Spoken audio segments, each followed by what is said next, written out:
Hey friends, welcome to another episode of the 10 Laws podcast with East Forest. This week I have a conversation with my good friend Tony G, who's down in Silver Lake in Los Angeles. Tony's someone that I've done a lot of events with over the years, and I consider him a good friend. And I won't tell you how we met because we talk about that in the podcast, which is just full of a lot of laughs. He's a really great guy to talk to, so I won't have to tell you that story now. But in the podcast, we were chit-chatting, and as you'll hear, we decided to do an event together like in a couple weeks, just on the fly. So I'm going to be in Los Angeles for New Year's Eve. We're going to do a New Year's Eve ceremony, East Forest ceremony at his studio in Silver Lake, which is Yoga at the Raven. And that'll be early in the evening, so you can go to dinner afterwards and have your New Year's Eve celebrations and libations after that. And then the next day, on New Year's Day, we'll be doing a yoga class that I'll be playing live music for, and probably move that into some form of sound bath meditation, probably led by my lady Radha, or some kind of workshop-y exercise. We'll figure it out, but you can get your tickets. Go to eastforest.org/tour and grab your spot, because his studio is quite intimate. And this will be not a whole lot of spaces available. And I'd like you to come if you are in the area and interested in coming. So this New Year's Eve, a couple weeks, and New Year's Day, pick your pleasure, pick your poison, and we'll pick your bliss as we dive into this transitional period together from one year into the next. But as we know, that really happens around the solstice, and I think that's what this is all getting us towards. So I know it's that time of year, and it is a wonderful time to take stock and start anew. And it's sort of the cosmic galactic new year, this winter solstice that we're stepping up upon. So I'm going to be in Mexico, actually, for that particular galactic event, doing a little bit of R&R. I almost never travel somewhere unless it's work, so this is sort of a special treat to be going down there and get a week's rest in another country that I haven't even spent much time in before. So I'm really looking forward to getting some time down there. I think that's about it for now. Thank you for giving your reviews of this podcast on iTunes. Give it 5 stars. Give yourself some little comments down there. Write a review. It makes a big difference. And you can always reach out at info@eastforest.org. And if you'd like to host a ceremony concert in 2019, we are putting together lots of touring and planning that all out. You can just reach out to booking@eastforest.org. Okay, so let's get into this conversation with my good friend, Mr. Tony G. I'm sure you will enjoy it. Here we go.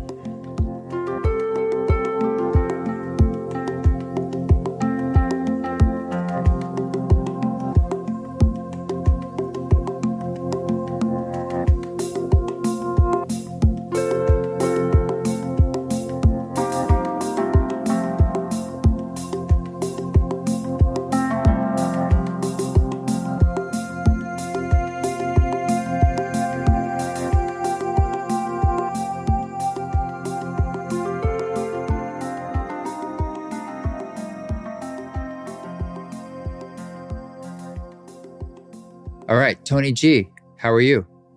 I'm doing well, my brother. It's great to be talking to you. Where are you? You're in your home in LA, I presume. Obviously, I'm in Los Angeles, looking out at my favorite King Palm right now. I'm assuming I'm looking at a lot of snow. Are you still kicking it in the 70-degree weather out there? Yeah, we were talking about this yesterday. How people say, "Oh, LA doesn't have seasons." It actually does, and we're in my favorite season, which is the soft light. It's got a great vibe right now, man. I love sitting out in the morning. It's nice and cool. I guess we're at 70 degrees. Asshole. But yeah. You know, man, growing up back east in the cold weather, I was writing a letter earlier and telling someone I grew up, man, in Rochester, New York. So there was some deep snow, man. And I turned 18. I bought a Greyhound ticket. I got on a bus and I went to the nearest palm tree. Seriously? So, seriously, man. I pretty much Well, actually, I went to school for a little bit, and then to my parents' dismay, I basically said I'm moving to Santa Barbara, and they're like, "If you want to go, then you're going to get yourself there."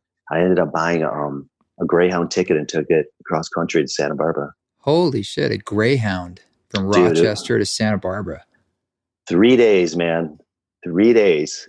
Yeah, a hardcore journey, but I made it. So what year were you in Santa Barbara?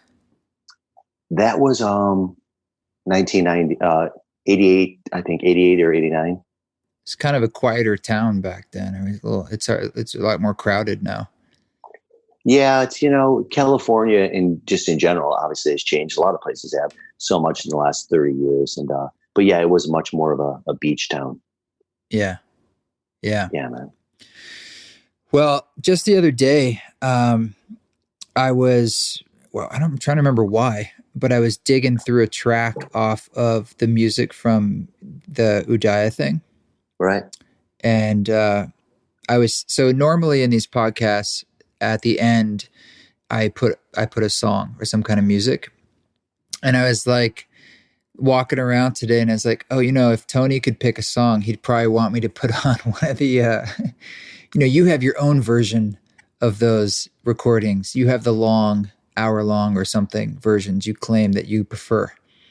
And I was like, I should stick on one of those long recordings that you like of the music from the Udaya stuff. Yep.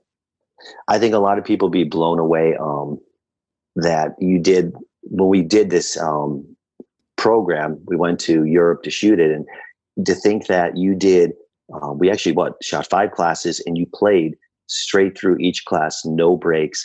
And it's wild though that like people don't know that exists. And well, unless they watch it online, they can see your whole series online. Yeah, I guess so. But I guess to really just have everything taken out and just hear the music, that's what I'm looking for. And I love it, man. Yes. And I listen to that all the time.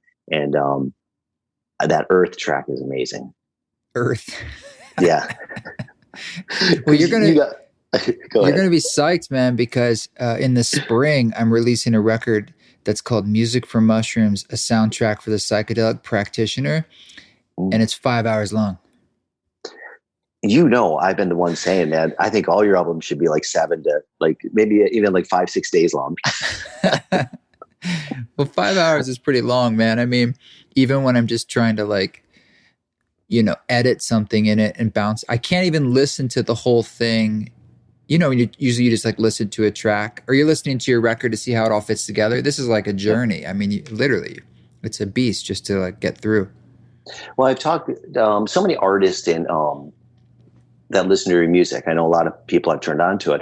I tell them, I say, one of the coolest things is that your music allows, because it's so textural and atmospheric and it rolls, you can get into these long pockets of just incredible and amazing space. And like I find listening to like pop music when I'm trying to create super hard or just songs, because every 2 minutes you have a new energy flowing.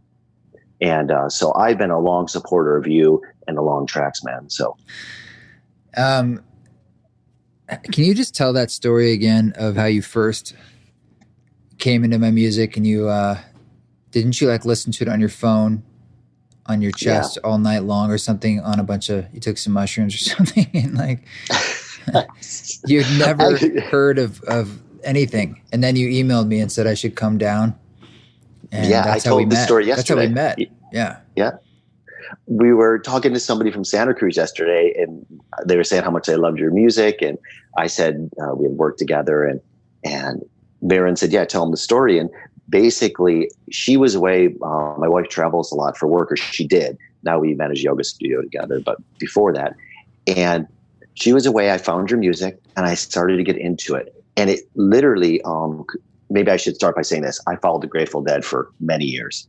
So I put on your music and somehow it released in me, this is like deep in the DNA. I felt like I was tripping and I started to listen to it. And how did you find it in the first place? I mean, you were just cruising around on iTunes or something? No, our good friend, Elena Brower. I remember there was just a weird little, it was like one of those little strings in the Matrix. There was just something I saw, and somehow I just pulled the string and I followed some things. And next thing I know, I'm deep into your catalog. I stay up most of the night, listening to their music. Like at 6 in the morning, well, maybe not 6, maybe 8 in the morning. I wrote you this letter that now that if you look at it, it's probably like a creepy love letter. And so the person, we were telling someone, they go, so what happened? And I go, well, he ends up flying to LA and my wife is laughing this whole story. Like I pull up, there you are. And you look at me like, is this guy a serial killer? Oh, yeah. And, right. We did a weekend of I think I don't know, played a class or did a concert or something. And then you handed me a wad of cash and you told me to throw it on the table when I got home with my wife and say, that's LA.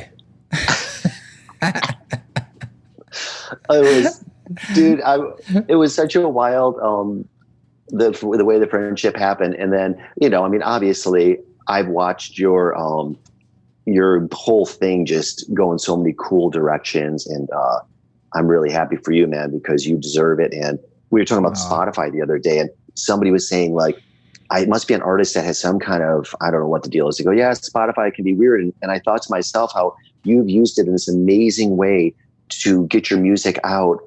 Cause you're on somebody said this, to go, yeah, East Forest, man, that dude gets put on every playlist. And I was, which is rad. Yeah. Spotify's been good for me. I mean, I think a lot of people complain because they're coming from a major label point of view. Yeah. But it's like, if you're on a major label deal, you're only getting 12% usually of your proceeds anyway. So I think they're just feeling like they should be getting more, but it's like, well, get off that deal, release it on your own. I mean, the old, it's the not rule what it is was. keep your, And Marin was saying this, that, you own all your masters, and that, you're so prolific and you put out so much stuff these days, and it's so cool that you have full control to do whatever you want. Yeah, I don't own that Held record, but it's with a label for a couple years. But you're right.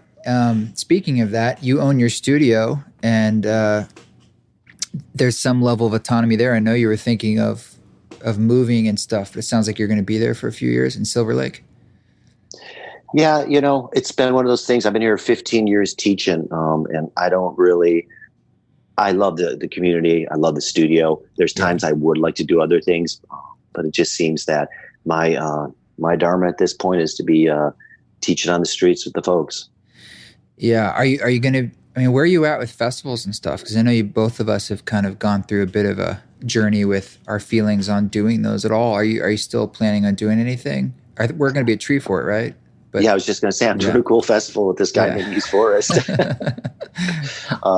Tree Fort, hands down, is my favorite festival I've been to, just because it's sort of it's in a span that I can deal with.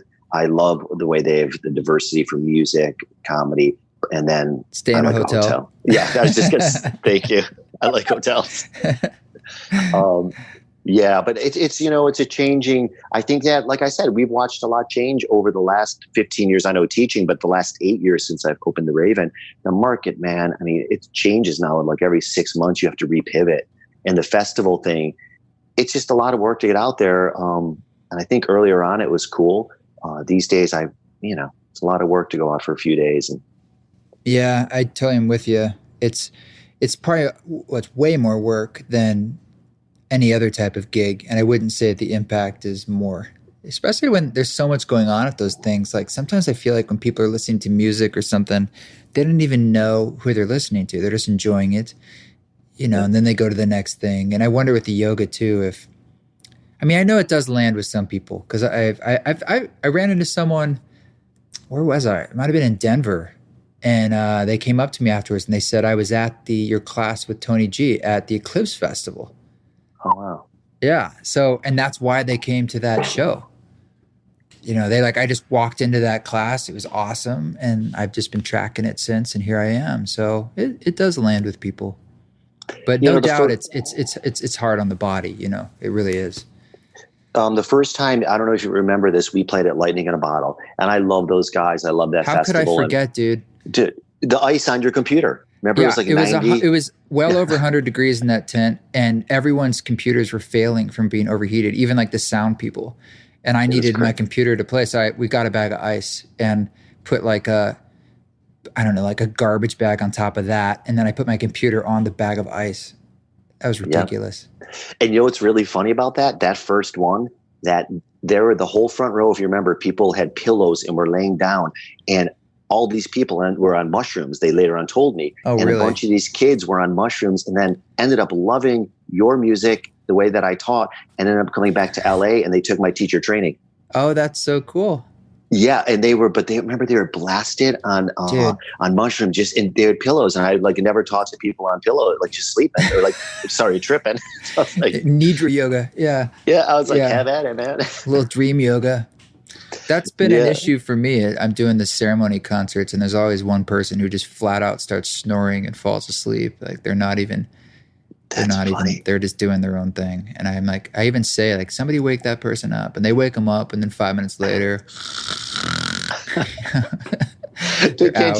can't you just turn it up? I try. I do everything. I go over there and I kick him as I'm playing the flute. I had one guy, he fell asleep before I even finished doing my intro. Like I hadn't even started playing yet, and he's that's out. Funny. That's one of your new people are like looking around. Is that his field recording? Is that something he made?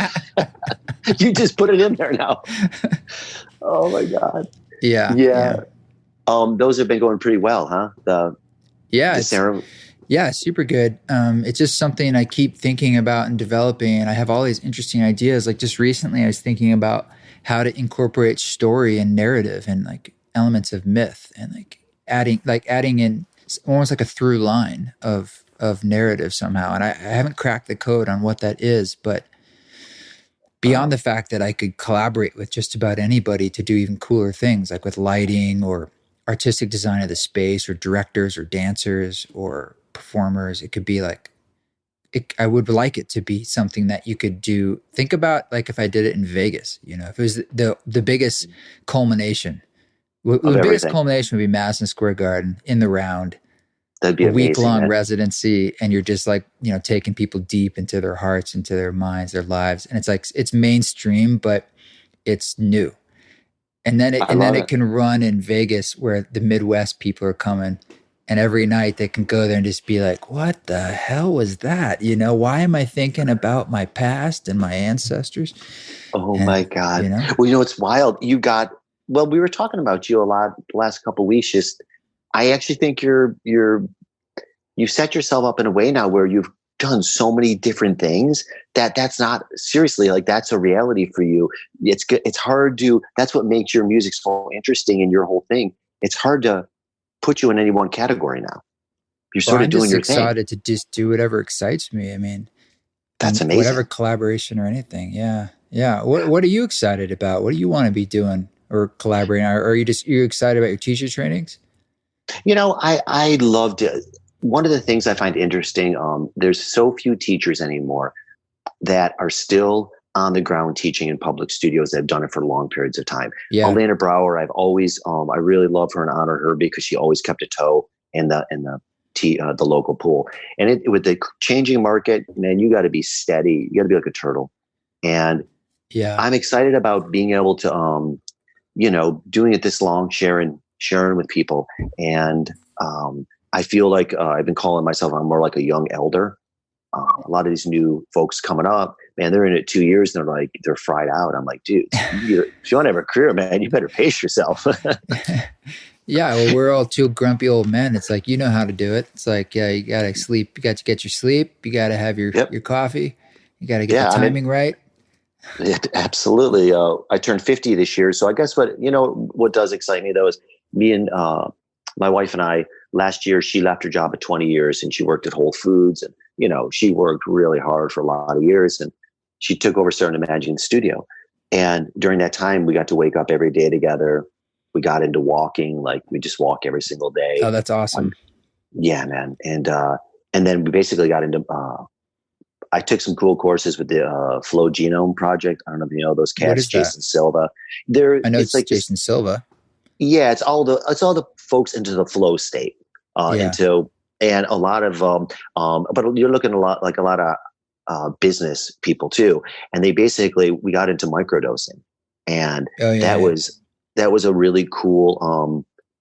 Actually, you were a ways back. You remember that was a couple years ago. Yeah. But you got more into LSD microdosing, right? Yeah, we found that we liked the plant, but it was really inconsistent. And we found that when we would do it, me and her got really creative together Uh-huh. when we do this stuff. And obviously, if you don't know about it, it's not like you're tripping. It's super mild.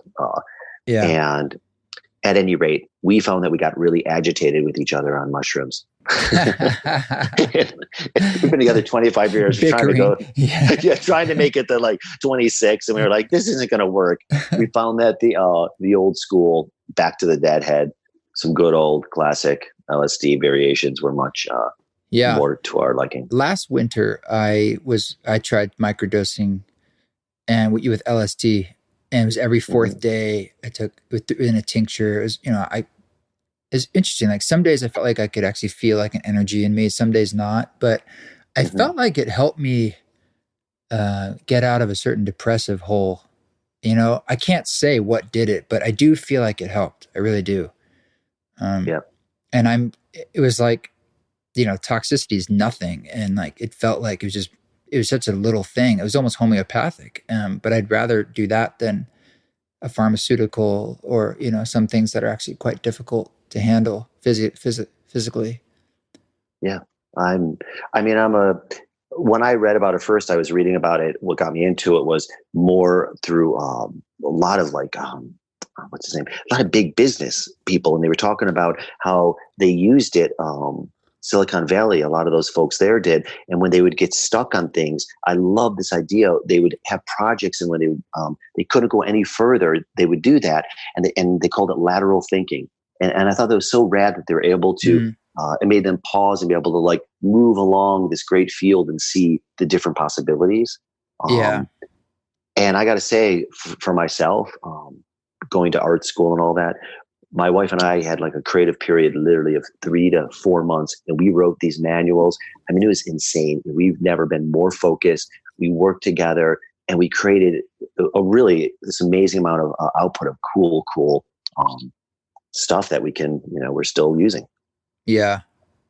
Yeah. So, I know it's a really hot topic in the past year, microdosing, but I don't know. It's such a easy, safe thing to do. It's just people don't have ways to get a hold of the medicines or titrate it out to the little doses. But if you do, it's an interesting thing to experiment with for sure. I actually just had a guy on that podcast the other day who works with ketamine with patients, like totally legally above board. And I learned all sorts of stuff about basically ketamine assisted therapy as a way of enhancing your moods and feeling. And he said a lot of his patients, not all of them, but some of them, they're well people, quote unquote. They're looking to just enhance their life more. They're not necessarily, they're also people who have had treatment resistant depression who are doing it. And it works. That's mostly why people have been doing it. But there are plenty of people who just come in to get, like you do any, experience. It's not technically a psychedelic, but like they do a psychedelic to just get better, to make a well person get better. I love that idea. It's a great idea. And it's interesting. I mean, just the name of it, micro dosing. This is the thing because I loved it. I love to teach yoga. I love to share because what it did for me in my life. And I look at so many folks and they come in and they go, hey man, they want a macro experience. They want to shift on a macro level. You know what I'm saying? And you're like, dudes, I mean, what do you eat? Who do you hang out with? Exactly. How is your body? You know what I mean? What do you watch? Like, yeah. Like, you know what I mean? Your finances, like all those things like are so wrapped into sort of our state and where we are in our life. So, yeah, man, I have found that, it's funny, back to the old Grateful Dead, moving around the country, always like nervous, like who is in my rear view mirror. Now they finally make weed legal. And I'm like, yeah, I'm not really that interested. Yeah. Same thing happened to me. Yeah. Right. Yeah. So me and Maren were saying what makes us excited is the micro of every day, just waking up. Like we're at a good space, man. It's taken us 50 years to get to where we are. And we just really dig our life, man. It's so good to hear. Yeah, man. Yeah. And are you, I know, well, people don't know you're a painter. That was a big part of your life when you were younger. Are you painting still? At the moment I'm not. And, because I went through so many years doing that and then music in LA, and I know I'll get back into it. Right now, I feel that really yoga is the painting. It's the art for me. What I love about it, it's like doing a painting every day with the people you hang out with, and then that's it. Next day, new painting. And at some point, because that takes, it does takes a lot of time, and I need a good amount of space. Yeah. And when I do it, I can't just sort of do it like, oh, let me work on the painting on Tuesday nights, for 2 hours. I got to get into it. Sure. Yeah. Yeah.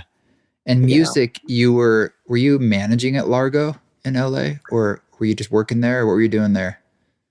I started off, if you know Los Angeles, a place called Largo.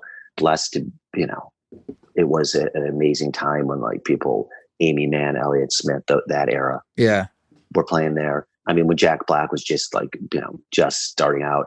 And I started off as a busboy, waiter, doorman, manager, and it was a cool gig. Wow. Yeah, that place has changed, I know, but it was a real seminal place in the music scene in the day. Yeah, now they're more into, it's funny, now they really, comedy is very big there now.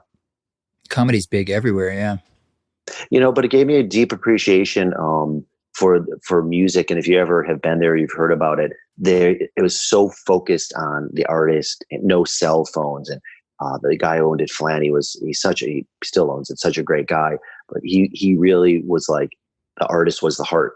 And like when me and you play together, I always try to like, he taught me like never like, treat the artist. That is why that's why we're here. So when we play together, like you said, like me trying to shush you or something, we had these conversations like, hey, keep it down, East, give me a little more bass, or, I know you're the only yoga teacher when I play that you ask me to turn it up, and you tell everyone in the audience that needed to stop talking and listen more. If they're not listening, they need to stop what they're doing. Stop the yoga, and you should be listening. Well, if you know Largo, man, that's Flandy's whole thing, man. If you couldn't use a cell phone, and back then, well, they really weren't just coming out, but you couldn't talk. And man, my job for like 2 years there, I mean, people were whispering. He'd be going, he was Irish. He goes, tell those fuckers to shut up. And man, it was so intense. And I'm a Aries, like I'm a fiery guy, but I'm a Libra rising. So it was very hard for me to walk up. I'd be like, could you please keep it down? But, yeah, man, like I was telling you, like when you say people can go listen to you play that hour long, I love what we did together. And I love what a lot of people in the beginning, Elementals, that the DVD we did, and thinks it's really powerful. But there's something to be said just sometimes to get into the pocket of the music.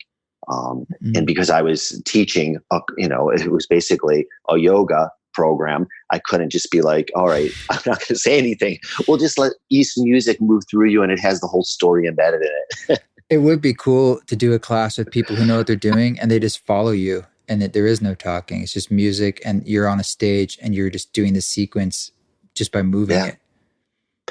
If you noticed last time, where was I? Actually, it happened at the Raven.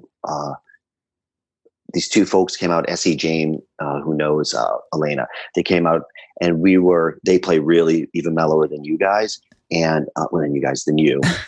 So he's got his like, so the folks out there listening, you got like a band of people around you, but that haven't embodied yet.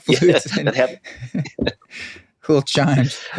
Well, I started though, when we were doing a class together, I started to just do movements because sometimes it was like I didn't want to have to give all the cues. So I just put my hands in the air and people put their hands up. And then I sort of like turned my hands and they, you know what I mean? I literally was just mirroring them. Yeah. But yeah, I think, Do you do a lot of classes that you don't plan out? I mean, it feels like, at least when I only really take the classes that I'm with you in, but that you're very open to the moment and riffing off your inspiration, which to me is like so important, and important for the music too. They're doing the same thing. It should be a conversation. Otherwise, why have a live musician? And I feel the same way when there's a live musician riffing. The teacher, if they're not really listening to that and open to what wants to happen in the room, that's when it's so hard, And I think you do a great job of that, of just sort of, thanks, man, of going where you want to go. I mean, we follow each other, as you always say. It's a live creation. I do feel, I'm a Bruce Lee fan, And this idea lately, I've been visualizing like folks listening to this. If you took an inhale right now, you fill up with an inhale, and then on your exhale, let that exhale like beam out like water moving through you in all directions. And if you keep doing that, it's like the water would be moving through charcoal, and it has this natural purifying kind of thing. And I believe that your music, just by listening to it, like tuning a guitar, it's playing, it starts to just the vibratory quality literally can have really profound effects on people. It did on me. Dude, you're my biggest fan. I love it. Well, I'm a big fan of you too. But I love it, man. Every time we work together, it's like, I think I also like playing together because you're so supportive. Well, I really, so this year you ask like, what am I excited about? And in a class, do I plan them? My three big things I would say that I deal with these days in classes, I ask people to come. Can we experience and explore? That doesn't mean we're moving towards a finished pose. We are always around this timeline of, what is finishing a pose? You know what I mean? So I really ask people to open up. And I think we do that when we work together, to experience and explore. In more of my own classes without a musician there, I really do work on a lot of drills, repetition that creates skills in people. And over the last week, I've been getting all these pictures back that we took at different events. And I realized people tell me two things they always do at my classes. They laugh and they learn. Yeah, definitely. So are you going back to Europe this summer again? I don't know if they'll have me back. I'm just kidding. At the moment, there's no plan of that. But I'm open. And I went, if, people listening, we went there a bunch of years to Bulgaria, to Udaya, between recording and playing the festivals. And I really like where they've taken it. It seems like it's really starting to take root. Really? Marissa, she's been going, she loves it. She goes every year to their festival and works there. So I think it's been, if you count, I don't know how long the actual festival's been. What has it been, like 4 or 5 years? Yeah. Something like that. But there was something, we did a workshop at Esalen recently, and there was somebody there who was at the first Udaya Live that we were at. Wow. Yeah, they're like, that's how I saw it. Yeah, that's where I learned about you. It was there. I was like, Bulgaria. And she was German. So I don't know why she was all the way at Esalen, but maybe vacation or something. It's a trip. I think that a lot of the folks that are going there now, when we went, I think that was when it was building. And I think it's first year, right? That's for me. Yeah. And those things roll. I think there's a lot of folks now that are going to really dig, are coming from all over the place. And I saw, like I said, just through social media, keeping up, I'm very happy for them. It seems like things are going well, and they're developing a group of people that are going. So there you go. So your series, is it something you can go on their site and stream the whole thing, or how's that work? Yeah, they just recently put it on where it used to be. First, it was a DVD, right? And that's how long ago in some ways when we shot that, and then it went into flash drive. Yeah, and now they're doing it live stream, I guess they call it, which would mean you'd have to have internet. It's not downloadable, but you can go and get it, and just practice along to it. Yeah, and people love it. I feel that it feels to me like it was done a lifetime ago. I know, but it's the production quality is higher than you'd expect, because we were in these giant green screen sound stages that they shoot sort of like B Hollywood movies in, like Van Damme movies, and like huge sound stage basically on a set, and with red cameras and booms and the whole thing. It was cool, man. It was, I look back at that time, and if you're not aware of it, you can check it out. It's called Yoga Elementals. If you are, and you've even seen some of the footage, that was really insane. Living in LA, so many people who watch that. There's a lot of directors I know, and they tripped out because they couldn't believe, editors especially, they would be like, wait a minute, how the hell did that dude play music, and where did you? And they kept watching. They go, wait a minute, those are live takes. And I go, yes, we shot 5 classes, 1 hour long, no cuts. And if you think about that, that's pretty amazing. You played. Remember, that was your concern. You're like, dude. It was a heavy lift, yeah, because we also did it in one take, pretty much. Like you did it, yeah. We didn't do like, oh, we've almost never stopped and like, let's redo that, you know. So once we did it, that was it. It was to tape, so to speak. I mean, personally, I have the tapes, and I will leave this to more the people that listen out there.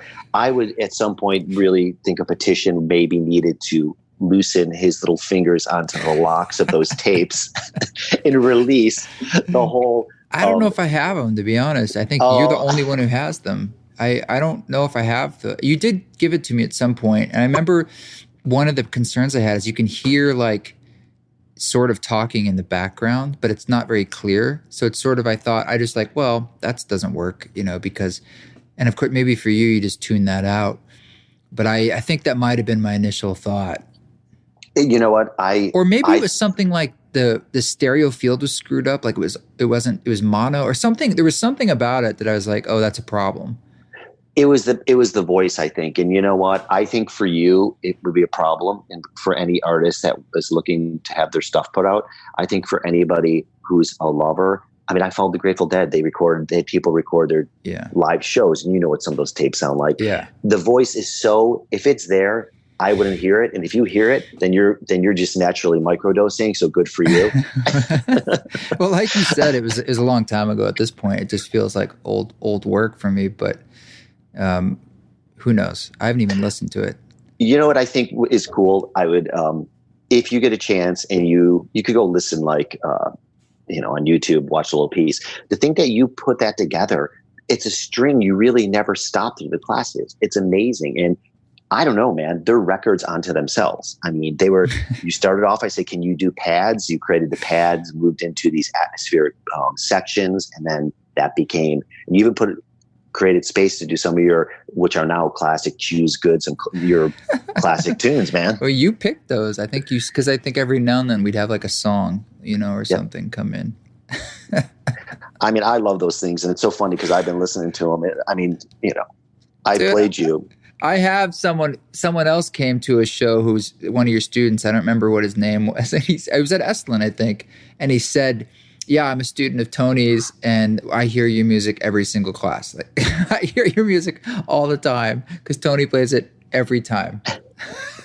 You know what's funny is that at one point, it was a couple of years ago, where I was just so into teaching in your music, but you made me some of those pads. And I would put on because I like to, I'd put on a pad of yours that would maybe be like 2 minutes, and then I'd repeat it. You'd loop it, right?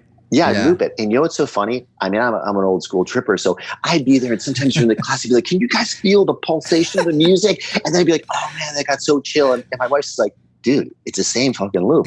Yeah, for like an hour. Yeah, she's like, I mean, I hate to tell you, but you're playing the same song the whole time. And I was like, that's what I love about it, man. And but I got to give really to anybody, and this person might have been one of those people. There was a point where, like 6 months, I just went into the pad zone, and I just wanted people to say, I want this music to wash through you, and I want us to focus our minds. I'm really into this this idea of who said this? Putting your brain in your muscles. Your brain in your muscles. Somatic type thing. Yeah. Yes. And as you slowly begin to, connect into your focus, like your awareness, a lot of yogis go to yoga just almost, you've asked people, it's more of like a Buddhist thing. They go and want to just get out of their body and they don't want to think. My whole thing is like focusing your mind on your body, using your breath as the bridge. So breath, mind, body, to really create this deep connection, and has an amazing effect. Well, there's different, I guess, right? Some people it's about the fitness thing, and some people it's more of the spiritual thing. I feel like for you, it's probably been more the spiritual approach, the yogic practice. Would you say that's correct? Yeah, and I think the idea of where I came into it more from cosmology, like I wanted the spirit end of it. I would say now through biology, I get the cosmology. Through the movement of the Fibonacci sequence, the divine placement of ourselves in our own bodies, which is, we are sacred geometry in the way that we move and the muscles and the bones. That really has a crazy effect. And and I'm into those moving patterns to, like what you did on elementals. I'm really not. What I love to do is play music through the body. Do you know what I'm saying? So how do you connect, make those, to get people into a class and say, don't worry, man, it's not about this or that. It's just we're moving together and we're seeing how we flow through space and time for this hour and a half. Enjoy yourself. Well, you definitely have a viewpoint of music, given your own background. But that, I don't know, it seeps beyond just having music in your class. You seem to have some kind of musical outlook on your approach to teaching, sort of non-linear in a way, more feeling-based. Yeah. My wife was talking about this. I'm very intuitive, but being an Aries, I always have like an instinctual. Aries have a lot of, they have instinct. So, it's, to be honest with you, my parents as a kid always told me, they were like, be a Renaissance man. Like, all the, study everything, a little bit of everything. And I do feel that all that shows up in classes and stuff. We're planning our New Year's class this year. And you've come down for that. And it was sort of I know you've been busy, and I didn't even ask you. And I was like, you know what, maybe this year, because I just have to do it totally right. Or I was just like, we'll just do a short class, pull some animal cards. Yeah. I mean, I don't have anything going on. Oh, so it's a dead time of year. I mean, oh, well, so basically if I invited you down, there's a potential chance within, 19 days, 20 days, you can make your way. That. Yeah, because it's just an excuse to get to warmer weather, see you guys, Yeah. Oh, wow. I could be into that. Well, you know what? I'll have my people call your people. Just, hold on one second. Hey, Marin. She's in the other room. Can you email East Forest right now with a contract? You're like, I'll pick up at the airport. I'll pay you good. We'll have a good time. Yeah, I say we do it. That'd there's be rad. Something else I'll have to tell you offline that I need to. No, I mean, there wasn't someone else I wanted to see actually in the area. So in the first week of January, so it could be good. Oh, sweet, dude. Yeah, things really start to ramp up for me like after that. The first Ram Dass thing comes out at the end of January and stuff like that. But like, you know how it is around Christmas time and New Year's, it's dead. So yeah. Well, to that, we'll talk when this is. I would be, it'd be I fun. would absolutely be thrilled, dude. Well, you've done it, and there's that's the high of highs for me. It's sweet. Yeah, you have a great community there. A lot of regular customers coming through. Yeah. Oh my God, we'll have to do multiple shows. Seriously, it's like well, it's a small place too. Yeah. Yeah. Well, you'll be like selling out show after show. And by the way, congrats, the whole Ram Dass thing. I mean, yeah, it's awesome. Yeah, I just heard actually yesterday that they played him a lot of the music. He's heard bits, and that he really liked it. Which I was like, yeah, he's a hip dude, man. He just wants to. Yeah, he's just excited for it to get out there and for his work to be in this kind of a new medium. He's such a hip cat like that. I love it. He's Ram. Yeah, I mean, there's a big article about him in GQ last week. I don't know if you saw that. I did not, but I know that he is like. It was cool. They did, it's GQ, right? So it's a fashion magazine, but they took really cool pictures out there in his home. And one of them is like him in front of his puja table with all these cool, like colored lights behind him, like magenta and some yellow. And he's in his wheelchair. And instead of putting him in like a GQ suit, he's got his like house slippers on. And it's like the coolest, like there he is. There's Ram Dass chilling in his home, but looking kind of glam. I thought it was amazing. It's a testament to the folks that are around him and stuff too. That guy it's hard enough to go on in life. And he's an older guy. 87. Yeah. I know. And I mean that he had a stroke and all that. Yeah. It's amazing to me that that he's still going really strong. Still teaching, actively participating in the world. The fact that I could basically say, hey, I'd like to do a record with you. And the normal response, especially someone who's tired and overworked and all this stuff, 87. And it says, yo, that sounds nice. I've spoken, there's 50,000 hours of my recorded voice. Go have at it, right? That would be the logical response. And instead, he's like, absolutely. So when you coming over, like, I'll record more, and I trust you. It's just like, are you kidding me? Like, he just gives. He just gives, man. He just wants to teach. It's amazing. And, I think, I love you, man. And your stuff though. I mean, it took one listen. I'm telling you, man, they probably put one or two songs on and he's like, whoa, he's a pocket guy, man. He wants to be in the pocket. He's what, he just wants to be like, love. Yeah. Yeah. He's just like, whoa. I mean, because I've seen him live, man. And the dude is, great. Yeah. It was in Maui. I saw him, oh my God, it must have been 8 years ago. Did you go to the retreat? I did. And he came and did something. I've got to see him twice. And this guy named Kenny Graham, another teacher. I didn't know you went out there to retreat. That's so cool. Yeah, he actually came. I was doing a thing with a group called Anusara Yoga back then. He came and he was teaching on Patanjali Sutras. Oh, he came to their retreat. Okay. Yeah. And it was super rad though, because he came, dude. And I'm telling you that, like, as you've been around him. He comes into a room about maybe 150, 200 people.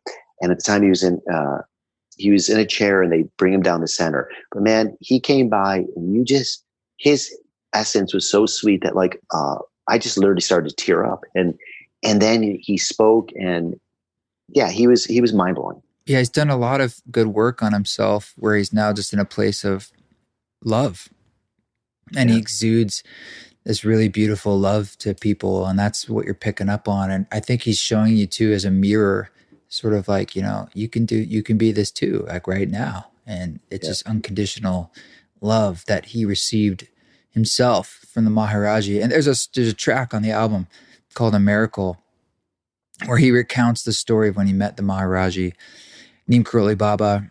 And it took him an hour and a half to tell the story, okay, when we were recording him out, because he's of his aphasia, there's a lot of gaps in between. It's just very hard for him to speak.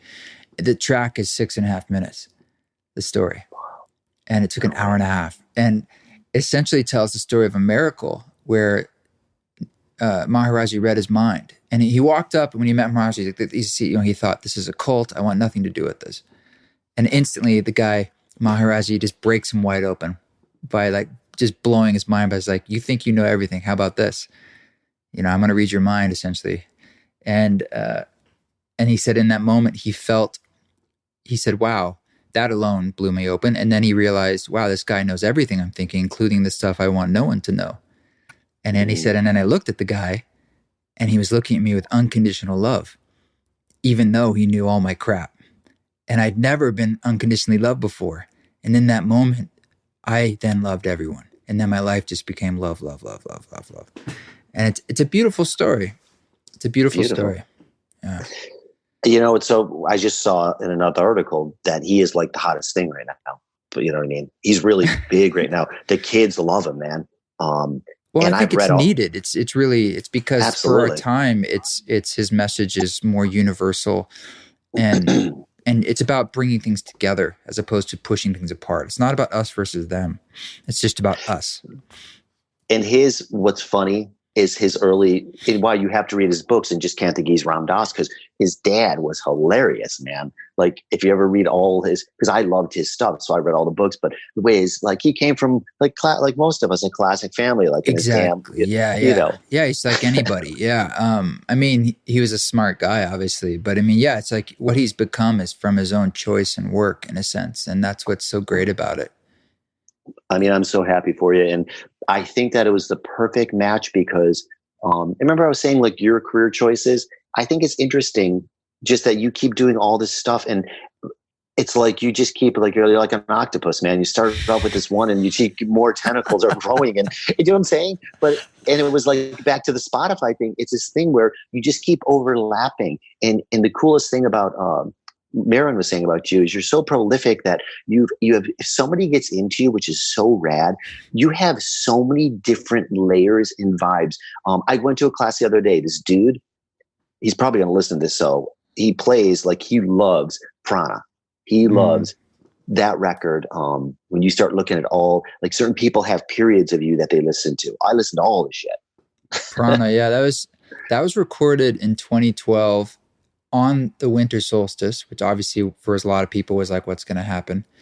And I was in a sound ceremony, a psilocybin ceremony in deep southern Utah, in a sort of a stone cellar with a wood stove. I mean, it was a really special place.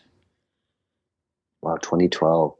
Yeah, I mean, you, excuse me, when you go and you look at your stuff, and that's why when I heard about Ram too, I go, the offerings are just so interesting. It really is true. Like at some point you're going to be like, share up there, and you're going to be like, you'll have all the special guests, Ram Das, and people will be clapping. And then, all of a sudden you have like these dancers come out, and then you'll have people like tripping all in glass cages and watching what they're doing. Be like, they won't be cages, sorry, man. They'll be refinement zones. Glass pyramids, yeah. Yeah, glass pyramids. You know what I'm saying though? Like, there's so much, and then you have you have Held, which is that's my favorite. Which was yeah. I think that's so cool, is that you're really moving in all these different zones. And so basically this is your next record coming out though. Yeah. The Music for Mushrooms will come out in between all that, in a sense, also next year, but they're separate.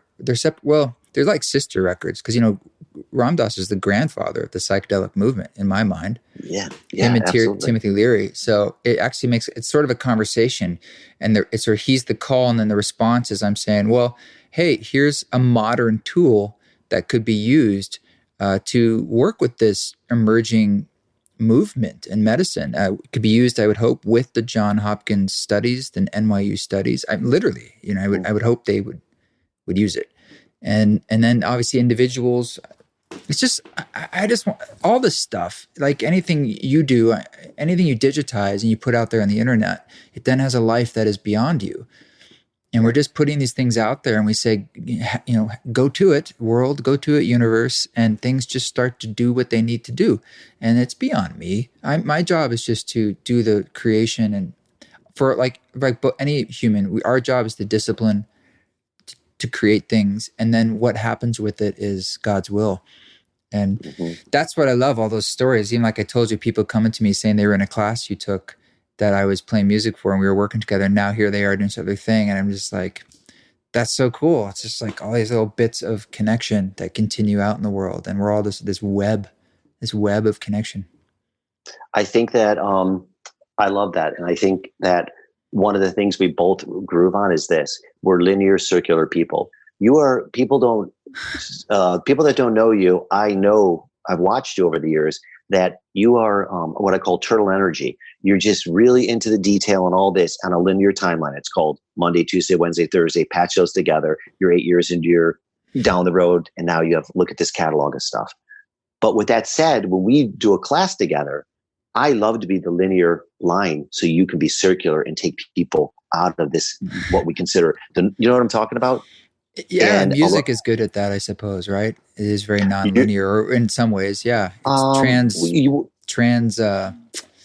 don't want to say dimensional, what's the word? It's translinear in a sense. Like it can transcend language, it can transcend emotion and time, or bring these things together in like synergistic ways. And your music does that really well. And I think just because, we could put on pop radio and verse, verse, chorus, that's some linear shit. You know what I mean? Yeah. Music's good at like taking us out of that, or it's showing us the infinite at times. I mean, that's what I love, is when we can get a taste of the infinite and sense ourselves in that. And that's the money, right? I mean, yoga can do that to you. A lot of things, art, painting, all sorts of things can do that to you. The right look, gaze of a lover or a dog, and all those micro experiences, that's sort of like what it's all about. Well, that's why I'm excited to why I always love playing with you too, is that people ask a lot, like, what is your vision, where do you want to go? And one of the interesting things in this day and age where everybody is doing everything online and shorter pieces of everything, which is cool, I love that, to come and sort of like experience, like when me and you get to play. You could put that on tape, and it is good on elementals, but there's nothing like being there. Yeah. That is, And that Spoken like a requires, true deadhead. yeah, right. Yeah, right. It's like, it's, you just, to be present. And I just find in this day and age, what I'm finding with a lot of younger folks is that they really, this ability to step in and be present and enjoy, it's so, when we were growing up, dude, you would have an answering machine at home. Yeah. I mean, now, you know what I'm saying? People like live in these tiny boxes. Yeah. And I appreciate yoga studios because it does give people this time to actually go. And even if you're not talking with people, there's an interaction. The way that I teach, there's a one breath, one kind of energy in the room, honoring each person. But so, yeah, that's why I'm stoked you're coming for New Year's. Me too. Bruce is going to be like, wait a minute, what happened here? Wait, by the way, yeah, next time we talk, you'll be like, yeah, so you'll be talking about New Year's on like another podcast being like, I had a great time in Vegas. And be like, what happened in LA? I'm doing it, man. I'm into it. I'm totally into it. Yeah, me too, man. I just took a trip down to Laguna Beach to have a meeting with my manager. And what spurred the trip the most is like, I needed to take one more trip so I could get medallion status on my airline. That is hilarious. And I was like, that has to happen. It's like makes a big difference. Well, I wanted to ask you, Laguna Beach is one of my, there's a few couple spots in California. I mean, I lived in Santa Cruz, lived in Santa Barbara. Laguna is really beautiful. It is. Yeah. Yeah. That's where Tim lives. Tim and Isabel. Oh, really? So, I mean, that's just where they live. So when we do like a yearly meeting where we kind of like a little summit, try to step back, look at the big picture map. And that's actually where the Ram Dass idea was first discussed, was last year in that meeting. He asked me a really interesting question. It's like, how do you want to be remembered when you die? Or how do you want your work to be remembered when you die? And my answer was, I want it to be remembered in a similar way that Ram Dass's legacy is thought of and remembered, which is like sort of in the name of service, full of love, and really has importance for society and will live well beyond him. And then later that turned into, I think it'd be cool to do a record with 13 teachers, like from around the world. And Tim said, well, I think you should just do one. And it should be Ram Dass, because that was on my list of like, the Dalai Lama, Ram Dass, and 13 grandmothers. And so as the universe would have it, that's how it happened. But that's where some of those ideas come. So yeah, I was just down there, got a little beach time. I love it. It's beautiful down there. Well, if that's where that idea came up with, because I heard one of the little pieces from the record, and I love Ram's voice. But I mean, it's so. I love that you call him Ram. I love that. You're the only person I know that calls him Ram. Well, you know what's so funny? Well, I call you like all the time. I go East. Yeah, you do. Who is East? And I go East, and people are like, "You mean Trevor or East?" I was like, East. You know that Ram Dass, or Ram, excuse me, he gave me a new name. He gave me the name Krishna. Oh, sweet. Yeah. That seems like you a little bit playful, a troublemaker. Well, I didn't know anything about anything, but he gave me the spiritual name, and I was, because of the aphasia, I wanted to make sure that was the full name. There wasn't like a DOS or something attached to it. And, then the next 20 years, I'm going around saying my name is Krishna. And then later on, you find out it's actually like Krishna Viju or something. And so I asked him, I said, Krishna? He's like, he would just say, Krishna. And he said, Krishna? Krishna. And I said, like Cher? Like Sting? Just... He laughed. He thought that was pretty hilarious. But I was like, I just want to be sure before I walk out of here, This could be it. That is... For me. Oh, my... What's really funny is that you, of all the people, it's the perfect person for your music, too, because we've talked about this. Because he... everything that happened after the stroke, what I've always loved is his words are so essential. I mean, he can only say, as you said, a few at a time. It's and crazy. How he places. I know. The poetry of his life is just, he was all about talking and being really good at it. And then he has a stroke that affects his ability to talk. And then he almost becomes better in a weird way. And then this medium, I'm biased, obviously, but this musical medium is so good for him because the pauses are irrelevant. Mm-hmm. They're irrelevant. They actually help because I'm moving phrases around. I don't change the order of them, but I'm moving the timing of them around because it's now part of the music. And now the music is like a film. It's adding emotional content to what he's saying so that it just like lifts up what he's saying even more. I I think it's just a wonderful way to get his stuff across. And then he's so good at like giving me a 1 minute little micro teaching talk with a perfect opening, a beautiful tag, all this poetry in between. I'm just like, this guy's a genius. And when you're sitting there, you have to meditate just to follow what he's saying because of the pauses. Yeah. Because there could be 60 seconds between the word the and soul. Right? But then I put it all together and I was like, oh my God, this guy had it all there. It's all there. I mean, when I heard it, I literally said, I was like, oh shit, man, I shit my pants. I was like, wow, this is literally, I was like, this is the mix. And because people out there who are listening to this, you got to understand, we've had this conversation that like you're in these amazing pockets in your thing. And then somebody walks in and goes, okay, let's take out. Okay, well, and I'm like, oh my God, you're killing me. Oh my God, where's the mute button? And is Ram, I wonder, is he a baritone or what's his range? Do you know? To me, as a speaker, he sounds like Gandalf, That's what's so cool. He sounds like wisdom, and He totally, and the thing is his voice is right in the pocket of what does so well with your music. There's this thing where it just flows in and the music moves around. It's so nice. But anyway, when I heard it, I go, oh man, this is perfect. Because me and you are always like, let's keep the Chamarin to a minimum. And he's a man of wise words. So it was a match made in heaven, Yeah. Well, yeah. So I'm looking forward to getting that out. And I soon need to figure out how to perform some of that stuff live. But one step at a time. I appreciate you making this whole podcast an infomercial for East Forest. It's supposed to be about you. Well, it is. I mean, it's about us, man. It's, but seriously, dude, I love you, man. You've influenced my teaching and my life, and so people know this too. I asked you on top of not only coming here when you came out to do Yoga Elementals, which was a pivotal point in my life to do this major piece of work. If I wouldn't want anyone else to have done it, but what I asked you to do, to go there, it was I knew it was a lot of stress and intense. It was a lot of work for you, man. And so I'm forever grateful for that, man. Yeah. Well, it was a great trip. Yeah, it was a lot of work, but I'm proud of it. I'm proud of what we did. And it was an adventure going out to Bulgaria. Man, I flew through Romania. I mean, I remember like the machine guns and like it was intense. I had to do like a transfer there, and I didn't know if I'd get out of there. Right? Yeah. I mean, well, by the way, those guys are working on the new Rambo movie. Oh, over at the studio we were at? Really? Yeah. That's what I heard. So Bulgaria's such a funny place. Like they had giant. You know who's huge there is ZZ Top. Oh, really? Yeah, there'd be huge billboards of ZZ Top, and I went to someone's house for dinner.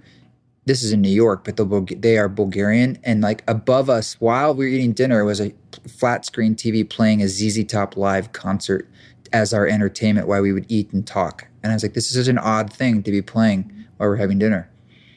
Billy Gibbons just got back from a tour, and he played with Matt Zorin, or Matt Zorin played with him on drums from Guns N' Roses. Mm-hmm. And that's the first, when I moved to LA, that's the first musician, one of the first couple musicians I met who heard me and took me under his wing. So you can imagine I'm playing like James Taylor songs, and I will go to his house. He's got an elevator in it. Like, I mean, imagine Hollywood Hills, and he played on all my stuff, man. It was crazy. It was amazing. And, that was it was a long time ago. And he still was really enjoying himself back then. Yeah. It was a wild time though, but it was just bizarre to have this kid come out, a deadhead playing acoustic guitar, and he's playing drums on it. It's like James Taylor with like. I would love to hear that, dude. It's something that I can send you privately. I don't know if we want to put on the podcast. It'll be the outgoing music, dude. Yes. I will do that in a heartbeat. At any rate, yeah, talk about what a weird world, man. That's so funny. But yeah, well, I don't know if we'll find our way back to Bulgaria together, but like I said, man, I'd love to have you come out here for the new year. And let's do it. Maren she just finished the Flyers, so I'll just say, hold on, don't go to print yet. Yeah, let me just. Well, we can talk about it after. We don't have to do calendar stuff while we're recording, but when we're off here, I'll look at the calendar. They're like, all right, guys, that's enough of that. Yeah. Well, thanks, man. Yeah, I appreciate you Thanks. giving me some time. We should rap again sometime, and we can talk about other things. Perfect, man. Yeah. Well, how do people find you? What's the best way to interface with your world? If you're just think of Tony G Yoga, simple. Go on my website or Yoga at the Raven if you're ever in LA. It's on the east side more, not near the ocean, Santa Monica. Yeah. Yep, Silver Lake. And come to say, hey man, I heard you, or East Forest sent me, and come and take a class as our guest and say hello. And Instagram, are you Tony G Yoga?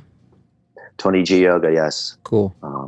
Yeah, and that'll give you all the info you need. And yeah, man, I really appreciate you having me on. Yeah. All right. Peace, man. All right, man. Love to you. We'll talk soon.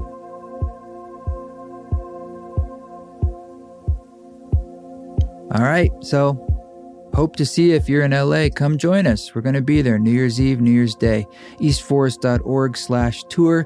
And you can see tickets and information about that event. This song you're hearing in the background, it's not the hour-long tracks that Tony still has somewhere on his hard drive of our time in Bulgaria, but it is the same music. It's just an extended version of the song Inner Flame, which is from those sessions. And it is available as sort of an album. It's called Elements, and it's on my website, eastforest.org, and hit the music tab. I believe this particular extended version of the track you're hearing now is a bonus track that is exclusive to the Bandcamp place, which is actually the only place you can get the Elements record at this point in time. All right, happy solstice. Keep diving in, keep walking your walk. Don't take any shit, but you know what to do if you do. Do it with grace, folks. Do it with grace.